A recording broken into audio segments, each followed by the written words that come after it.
Gallon Cabs present Pat Novak for Hire. Cinderella lost a shoe and so she got a maid. The modern miss has learned from this in Gallon Camp she'll raid. More miles to a Gallon Camp. Yes, Gallon Camps, the family shoe stores with the yellow fronts, the largest shoe chain in the West with stores from Canada to Mexico to serve the West. GALLENKAMPS, Gallon Camps present Pat Novak for Hire.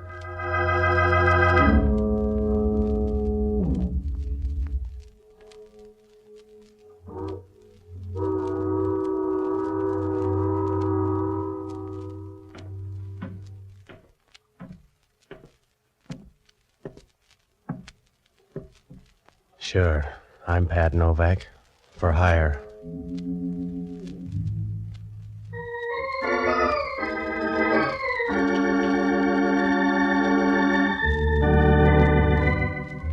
That's what the sign out in front of my office says, Pat Novak, for hire. Down on the waterfront in San Francisco, you don't get prizes for being subtle. If you want to make a living down here, you got to get your hand in the till any way you can. You rob Peter to pay Paul, and then you put it on the cuff. It's a happy life if you don't mind looking up at a headstone, because sooner or later you draw trouble a size too big. I found that out Tuesday night. It was about 11 o'clock when I came out of the office, and I started down the waterfront. It was raining, and the street was as deserted as a warm bottle of beer. As I got near the corner, an old man stepped out of the darkness and started across the street. It was a short trip because a car started up down the street, and the old man couldn't have made it with a pocket full of aces. Well, I started over to him. The car slowed down for a moment and then turned the corner and disappeared. As it passed under the streetlight, I caught a glimpse of the license plate in a dull, surprised way, the way you'd grab a feather out of an angel's wing. I bent over the old man and I rolled him on his back. He was breathing hard as I cushioned his head. Please help me. Can you please help me? Well, that's a big order, mister. I must talk to you. Well, if you got any good quotes, you better get them off your chest fast. My pocket. Inside my pocket. Please put your hand. In here? Yeah. Sure. 2 envelopes. What about them? One is money for you.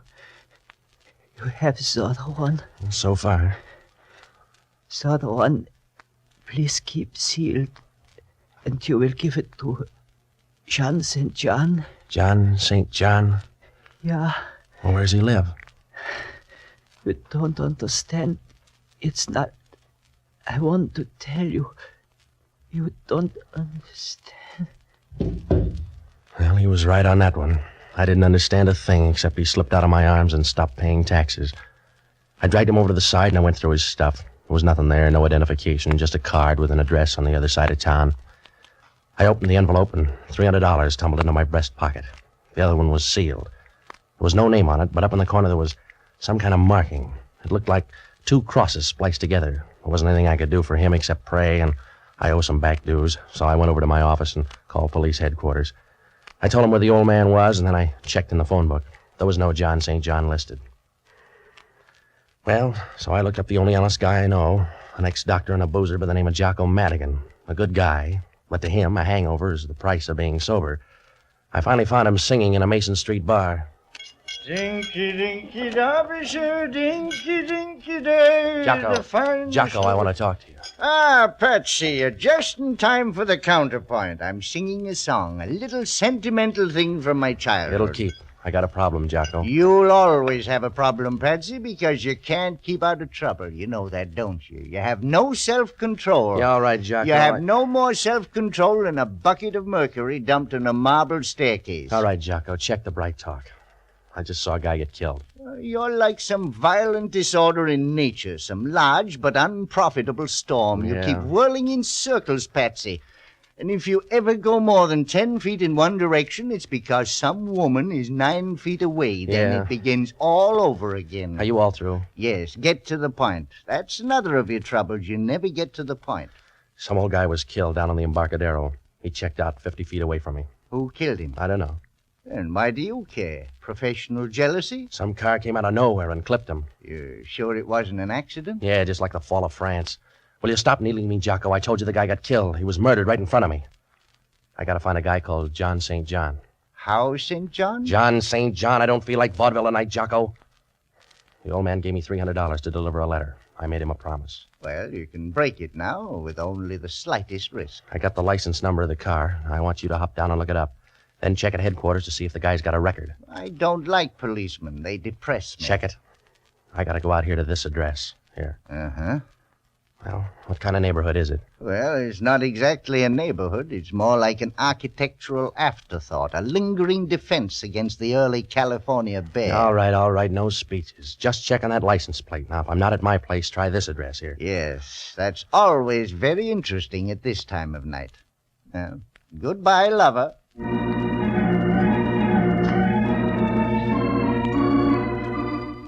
Well, Jocko was right about the neighborhood. When I left him, I doubled by my place, and I left the envelope. I put it in another envelope and stashed it behind some books. Then I headed out to look up John St. John. It must have been about midnight when I got there, and it was the kind of a neighborhood where a for rent sign reads like a ransom note.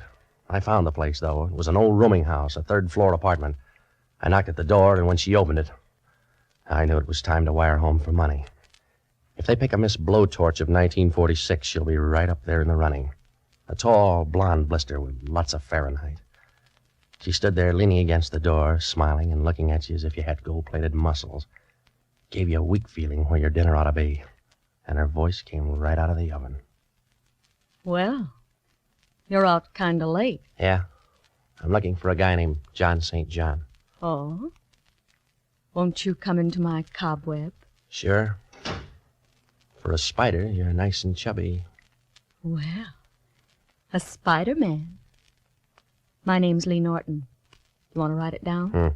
I'm Pat Novak, and I'm looking for a guy named John St. John. You seem to be running a temperature on the subject. I don't know a John St. John. Well, I found a dead man lugging around your address. Why? I don't know. Perhaps he admired me from afar. Like a sunset or something. No, he stopped admiring sunsets about 20 years ago. I see. What are you, the avenging angel? He gave me a sealed envelope. And you were supposed to give it to a man named John St. John. That's right. He gave me $300 to ease the pain. Yeah, I figured that. You don't look like the charitable type. He was a nice old guy, so I'm going to find his boy. Perhaps I could help you. You got a clear, fast track. Let's see you go. I told you I don't know John St. John, but I'll do this much. Yeah, I know. You're going to be big-hearted and offer to take that letter just in case you ever meet someone named John St. John. How did you pay the rent this month? Keep the kettle on. I'll only be a moment. Hello, Lee. If we're early, just give us a magazine. No. Come on in. Well, just enough for bridge. You're right. You're only gone a moment. Who are your friends? Don't sulk. Did they lock the manhole before they left home? His name's Novak. Yeah, that's a pretty name. Don't rhyme with anything, but it's pretty, huh, Joe? Yeah, it's all right. Let's have the letter, Novak. You got hold of a bad rumor, fella. The one I got's good. Let's have it. I don't want to strain your mind, Junior, but try to understand. I don't have a letter. Ask him again. Go on home, mister. You're not going to get anything out of me except a small tip. Now, if you're a good boy, I'll give you a nickel for your friend, too. All right, Joe. Now, hold him up. Yeah, just a minute. He's got a head of hair. Hold him up. All right, Mike. That's enough. Oh, that's enough. All right, baby. Don't look so sorry. You can't have everything.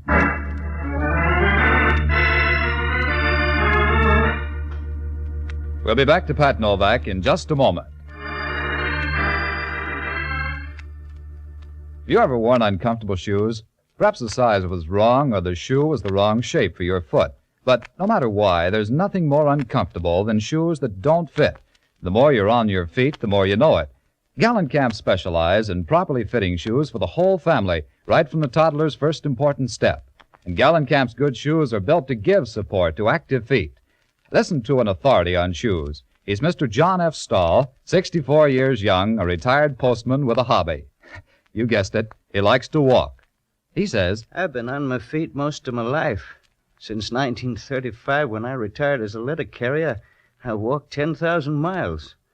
I just walked to San Francisco from Trinity Center, California. That was 410 miles. Walking is fun, but take it from me, you must have good shoes. That's why I stick to Gallenkamps. Gallenkamps are good shoes. and there you have it from a man who knows. Gallenkamps are good shoes. That's why Gallenkamps are the West's favorite shoes, and Gallenkamp's tremendous volume makes possible Gallenkamp's reasonable prices. For style, for quality, for reasonable price, for good shoes for the entire family, visit the stores with the yellow fronts. Mr. Stahl walked 410 miles to shop at Gallenkamp's, but there's a store in your neighborhood. And now back to Pat Novak for hire. You know, it's easy to sleep if you got the right friends. When those two gun-ups were through, I hit the floor and made Rip Van Winkle look like an insomnia victim. I didn't like the floor, but it was in better shape than my face. I don't know how long I was there, but it must have been a couple of hours. I rolled over once and tried to get up, but it was like trying to barbecue a cake of ice. There was a sick, sweet smell in the room. I tried to place it, but my nose was out on strike, so I went to sleep again. Next thing I knew, it sounded like New Year's Eve. Here you go, Patsy. Now, up on the couch. What's the matter?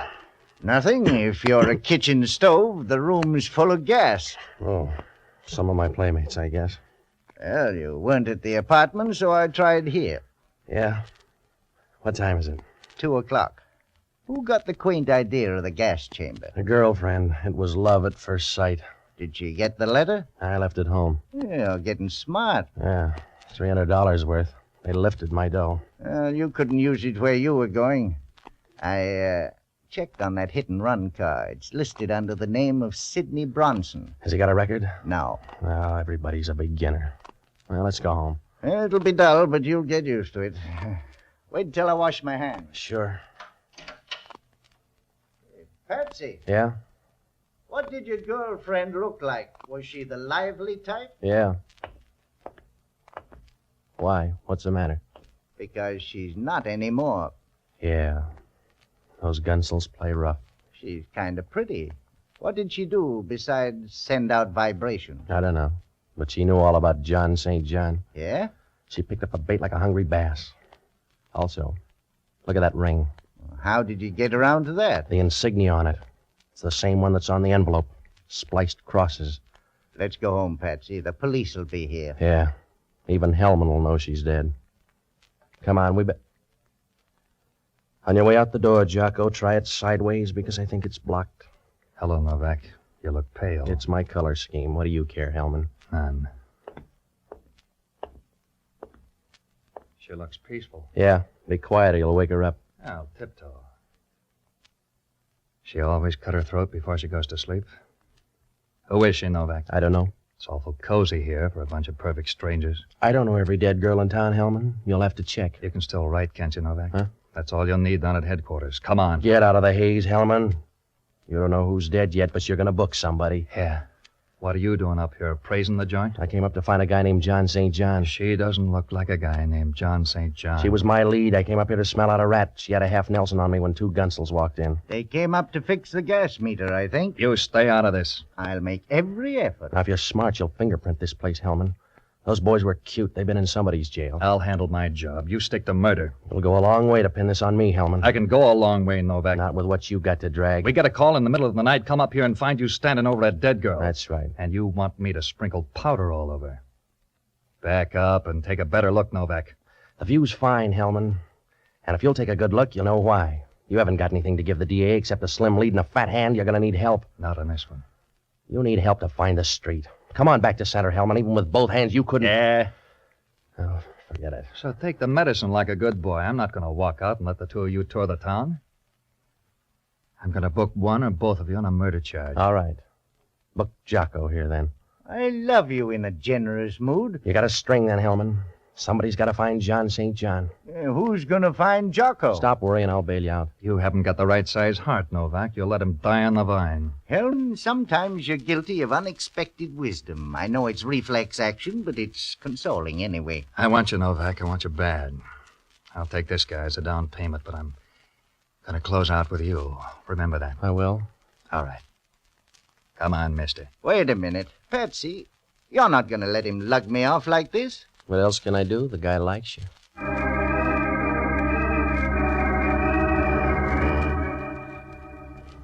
No, it was a bum curve to throw Jocko, but somebody had to dig us out of a hole, and Jocko wasn't the boy. You can't shovel dirt with a bar rag. I had no idea where to start. There were 2 murders, and they were both tied up with John St. John. He didn't look like a good guy to know. There was that insignia, too, the one on the letter, and the girl's ring. Oh, sure, it could be coincidence, but that's what they said about Bluebeard. The only thing I could do was open that letter, so I went back to the apartment. I didn't have to turn on the light. They were running in pairs tonight. She was sitting there on the couch, proud of a pair of long silk legs and smiling like a guy who knows he's got $1 million in the bank. She was blonde, too. A little more lemon juice, maybe, but blonde anyway. She was nice and comfortable, and I got the idea she'd just signed a lease. Good evening. How do you do? Not very well so far. A sly remark, Mr. Novak? No, I'm just bringing you up to date. Your girlfriend's dead. Yes? Yeah. I just want to let you know the gas jet's out in the kitchen. Oh, don't shout. I'd like you better if you purred. I don't need your vote. Who's John St. John? I don't know John St. John. Is he worth breaking your heart over? There's a good guy down on the clink sweating out a murder rap for me, so I want John St. John. You've got nice friends. Who's Sidney Bronson? How does that fit into the picture? This started with a waterfront corpse. The leftovers belong to an old guy that was hit by a car. The car's registered in the name of Sidney Bronson. Mr. Novak, you seem so intense. It's a pity to waste it on random speculation. I told you. I got a friend in the jug. Loyalty's a nice trait. One of your nicest. Yeah. You're a pretty thing, Patsy. Well, don't get fooled by the rapper. I'll take a chance. Anybody ever brief you on trouble? You're hard to see that far away.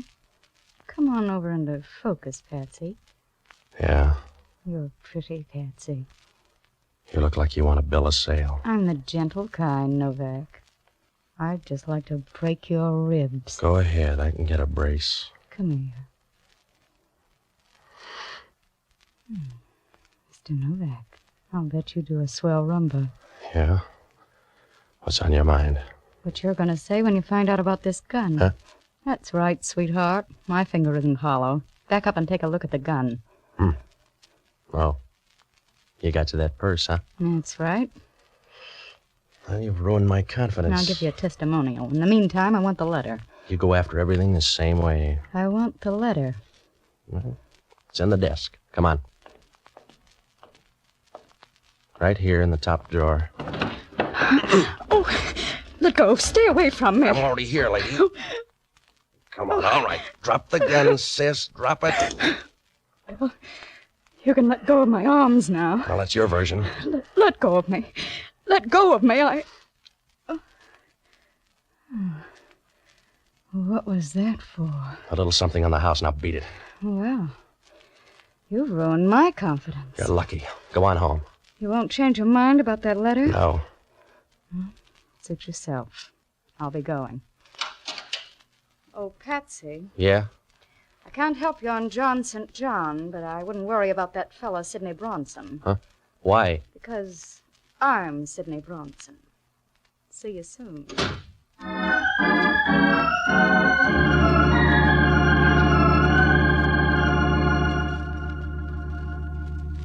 That began to look like a big, fat, well-fed double cross. I had to find out what was in that letter, so I made tracks for the bookcase. All I could do was browse because the letter was gone. Well, things didn't look rosy for me or Jocko. I was about to buy a file and bake a cake when the phone rang. Hello, Novak. Oh, Hellman. The coroner got a report on that dead girl. She died at 12:30. Well, that's pretty close. What's he got, a stopwatch? 15 minutes either way. Those fingerprints panned out, too. Yeah? A couple of L.A. strong-arm men. Well, that's new for L.A. You got a call out? We already picked them up. Your favorite's named Welcome Dangliers. I could make a joke. I already got one. They're set up with a perfect alibi for 12:30. That means I killed the girl. Nobody's arguing. I got some more news. Yeah? I'm out at the Seal Rocks. Well, you got the figure for it. We just found an envelope floating around the water. It's one of yours. You better come on out. You found an envelope, so what? So the envelope turns out to be in some guy's pocket. Come on out.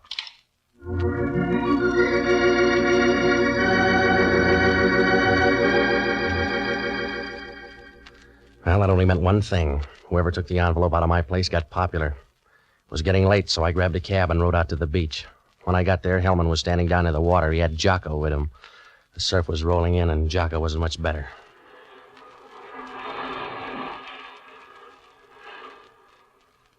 Hello, Patsy. Hello, Jocko. How's jail? Dry. Thanks for coming, Novak. You're sweet. Where's the envelope? Here. Mm-hmm. Yeah, it's the same one. That makes you look good. There was a letter in here. Did you take that with the guy's money, Hellman? You got all there is. This guy on the beach is the third one. It's my opinion the case will solve itself. We're running out of people. Who is the guy? His name's Walter Avery. Here's his stuff. Yeah, what's left? Well, this spliced cross really gets around. Eh? Keeps bobbing up. Here it is on this guy's fountain pen. I'm going to run this guy through the morgue, and then I'm going to look you up, Novak. Yeah? Sure.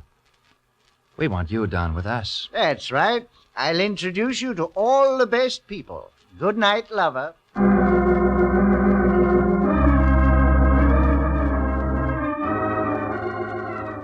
It was close to 5, so I tagged by my place for some sleep. I tossed around like a fish on the living room rug. Hellman called about 9 to throw more dust in my eyes. He said one of the airlines had a passenger to Portland named Walter Avery. Just to make it tough, the guy made the 12 o'clock plane and got off at Portland. I had left field all to myself. I got dressed and I looked up Sidney Bronson's number. There was no answer, so I went over. The place was locked, and I looked up the janitor. He wasn't going to let me in, but it turned out that his wife had a birthday coming up. Well, I found something in the apartment. It was a card, and it said Bellcrest Sanitarium. And down in the corner there was a guy's name. Dr. Emil Schoenig, psychiatrist. Vienna without the walls. The Bellcrest Sanitarium was down on the peninsula, so I borrowed a car and headed down that way.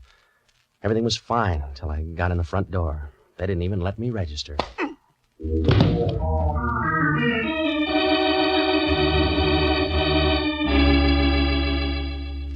I woke up on a couch in Schoenig's office. It was dark outside, and my left arm was throbbing like a love story in a woman's magazine.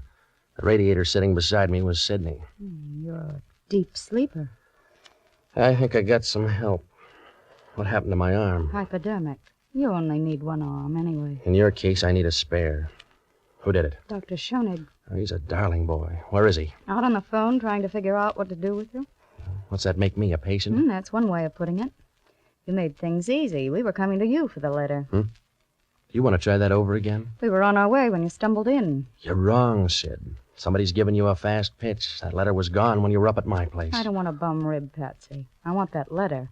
You're trailing the field angel. I told you. The letter's gone. A guy by the name of Walter Avery took it out of my place. Walter Avery? That's right, and somebody thanked him. They found him this morning making like a dead seal. Walter Avery left for Portland last night. A plant, sweetheart. You better read up on your friends. Yeah. Thanks, Patsy. I told you to watch him, Sid. You had more shots. What's the difference? Oh, none, I suppose. Why don't you mix us a drink while I talk to Mr. Novak? I'll be right with you. Well, Mr. Novak, you're one of my best patients. Well, that's because I like your needles. You better go easy on that drink. Yes? Why? Well, you'll get drunk and run somebody down the way you did that guy on the waterfront. Oh? A good guess. You should be proud. That's a good, sensible, final emotion. Here's your drink, Emma. Thank you, my dear. As to you, Mr. Novak.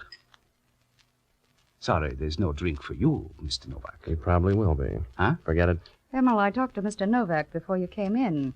He thinks you're a heel. He does. And so do I. I can stand it. He told me about Walter Avery. I'm sorry about that. Walter got that letter. You killed him and took it. I was supposed to blunder around till you got rid of me, too. That's a bum joke, Emma. You're getting hysterical. With laughter, Emma. You put one of your boys on the plane. Only Novak aired the wash too fast. Suppose I did. Somebody ought to bring you up to date, Sidney. You've been hanging on too long. The free ride's over. I might as well tell you now you're all through. I carried the whole bunch along and... and I'm all through. Steady, Emma. What's the matter with me? What's the matter with me, Sid? Give him a hand, Novak. He just had a bad drink. You wouldn't do that, Sid. I'm full of surprises. You got a stomach full of poison. You got a stomach full of poison in 15 seconds, Emma. Put down that gun, Emma. I want you to, Sid. Please, Emma, put down the gun. I'm a selfish fellow.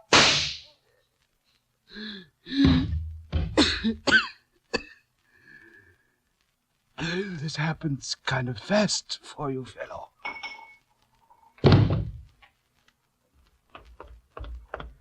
Lots of noise, huh, Patsy? Yeah. I'll get you a pillow. I'd rather have your lap. You get mercy, not love, baby. Yeah? Thanks for small favors. How do I look? Not so good. That was the 3-2 pitch. Yeah, I had it coming up. I'll tell you about John St. John. I know. There was no such guy. That's right. It was the name of the group. Those spliced crosses? Yes. You found out a little late, but it's always that way. That's the way I found out about you. Yeah? I had a funny little hunch about you and me. I found out a little late, but I know now, Patsy. Does that help?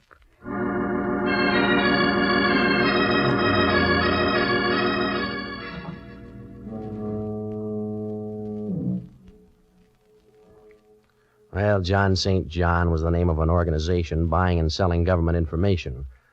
That old man tried to tell me, but he checked out too fast. I began to figure something like that when those spliced crosses started showing up. Schoenig killed the old man in Sidney's car. He couldn't stop because I was around. The 2 girls and Walter Avery were both in on the deal. Schoenig knew who I was when he saw me go into my office. He trailed me to my place and left Avery there to look for the letter. He killed that girl up in the rooming house, and then he found out she didn't have the letter. When Avery showed up, he took it away from him, threw him to the fish. He was trying to shake Sidney by sending her up to my place after he had the letter. The scheme went haywire when I showed up at the sanitarium. He was trying to work himself out of that one when the payoff came. John St. John? Well, right from the start, Jocko said he was either dead or in the state pen because anybody with a name like John St. John would have killed his parents as soon as he got old enough to find out about it.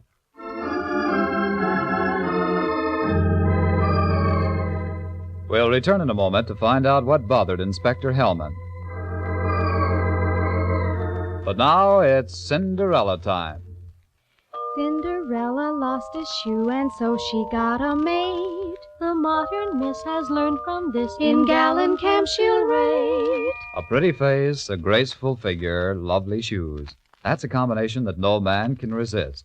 What a delightful feeling to know that from the top of your head to the tip of your toes, you are the picture of glamorous perfection. Here's what Marilyn Buford, Miss America 1946, says. Probably the most fun of being chosen Miss America is modeling the gorgeous clothes.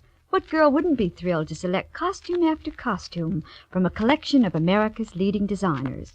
And after seeing the importance they attach to the right shoes for every costume, I'm glad I learned about Gallencamps years ago. Yes, Marilyn, there's magic in a pair of shoes, as every woman knows. And having the right shoes is no longer a luxury thanks to Gallencamps, the home of lovely shoes at, reasonable prices.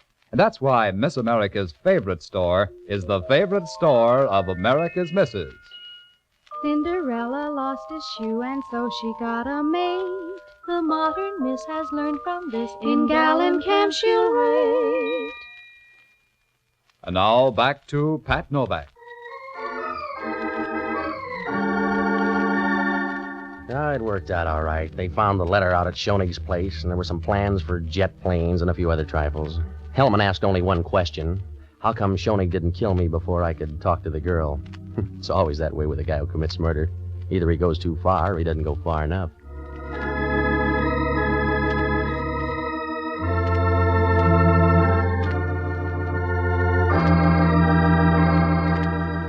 Be sure to join us next Sunday evening and every Sunday, same time, same station, for radio's newest show, Pat Novak for Hire. And don't forget the store with the yellow front is the Gallencamp Shoe Store. Gallencamp shoes are good shoes. There's something about them you'll like. Franklin Evans speaking. This is ABC, the American Broadcasting Company.